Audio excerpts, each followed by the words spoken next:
जय शिवराय शेतकरी बंधूंनो, आपल्याला पाऊस पडल्यानंतर कोणत्या औषधीची ड्रिंचिंग करायला पाहिजेत यासाठीच आपण हा व्हिडिओ बनवतो आहे। कारण की पाऊस पडल्यानंतर जमीन खूप काही या ठिकाणी आपण बघू शकतो, पाऊस पडल्यानंतर जमीन फुलून निघते आणि त्या ठिकाणी झाडंसुद्धा तोल धरत नाही। कारण की जमीन फुलल्यानंतर माती भुसभुशीत झाल्यानंतर त्या ठिकाणी झाडं आडवे पडायला सुरुवात होते। तर झाडाची एकदम ताकद वाढवण्यासाठी आपल्याला काय ड्रिंचिंग करायला पाहिजेत, कारण की GS ॲक्टिवा या प्रोडक्टची जर आपण आळवणी केली तर नक्कीच आपल्याला त्याचा विशेष फायदा होतो।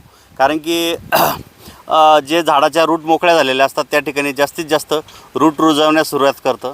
त्यासोबतच पांढऱ्या मुळांची वाढ जोमानं होते आणि झाडाची ब्रँचेस निघणं, ज्याला आपण फुटवे म्हणतो, जास्तीत जास्त फुटवे निघणं आणि पिकाची रोगप्रतिकारक शक्ती वाढवणं, की जेणेकरून पाऊस पडल्यानंतर खूप काही जीवाणूजन्य असेल किंवा व्हायरसचा प्रादुर्भाव मोठ्या प्रमाणात आपल्याला दिसून येतो। तर ज्या झाडामध्ये ताकद असेल त्या ठिकाणी व्हायरसचा प्रादुर्भाव आल्यानंतरसुद्धा पिकाला काही इफेक्ट होत नाही। कारण की ज्या पिकाची रोगप्रतिकारक शक्ती जास्त असते त्या झाडावरती प्रादुर्भाव आपल्याला जास्तीत जास्त सहसा दुष्परिणाम करत नाही। त्यासाठी शेतकरी बंधूंनो, आपण नक्कीच सध्याच्या घडीला पाऊस पडण्याच्या अगोदर किंवा पाऊस पडलेल्या ठिकाणी आपण ॲक्टिवा जेल फॉर्म्युलेशनमध्ये जे आहे तर त्याची आळवणी करा।